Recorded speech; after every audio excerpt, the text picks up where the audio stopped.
Bonjour à tous, c'est la panique sur les marchés, mais comment ça se passe pour les sociétés de gestion basées à Londres? Pour y répondre, on voit ça tout de suite avec Alain Zetouni, directeur des gestions de Russell Investments France, que l'on a joint par téléphone. Alain, bonjour, vous m'entendez? Je vous entends très bien, Isor, bonjour. Alors dites-moi, comment vous gérez ce problème, cette problématique? Est-ce que vos clients ne sont pas trop inquiets? Alors en réalité, une problématique comme un risque politique de la sorte se gère en amont, dans les semaines précédentes et même dans les derniers jours, les dernières heures avant le vote et avant le résultat. Concrètement, notre analyse était la suivante. Nous pensions que le stay, le maintien dans l'Union européenne allait prévaloir, mais on sentait que les risques étaient plus élevés en cas de sortie.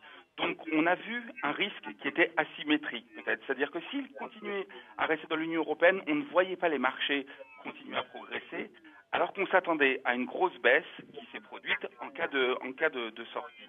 Donc dans un cas pareil, on analyse cette asymétrie des risques et on essaye de mettre en place de manière proactive des stratégies qui nous permettent justement de réduire ce risque. Premièrement, mettre en place des protections dans les portefeuilles. Donc C'est ce tout de qu'on a suite, mis. ajuster les portefeuilles. On ajuste les portefeuilles, on ajuste avec les devises aussi, les positions de devises parce qu'on savait que le sterling serait attaqué en cas de sortie. Donc là aussi, on a modifié nos portefeuilles pour se prévaloir, pour se préparer en cas de scénario inapproprié. Alors ça ne veut pas dire que les clients ne nous appellent pas. Oui, on a des clients qui nous posent des questions parce qu'effectivement, voir -8 de baisse sur le CAC 40, -25 sur certaines bancaires, ça fait peur.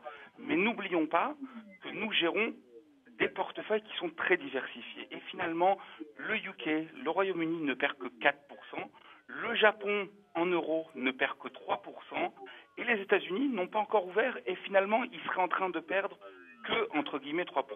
Mais Donc, le fait que vous n'ayons soyez... pas uniquement le regard sur notre marché domestique, qui est celui qui souffre le plus, mais ayons une approche peut-être un petit peu plus globale face à un événement nouveau. Mais le fait que vous soyez basé à Londres, ça change quelque chose? Ça change effectivement d'avoir une perspective plus grande, d'être plus proche de la recherche, de voir un petit peu aussi d'un point de vue politique comment les choses se mettent en place, parce qu'on est au cœur finalement du dispositif politique. On a vu que Cameron a démissionné ou a annoncé sa démission.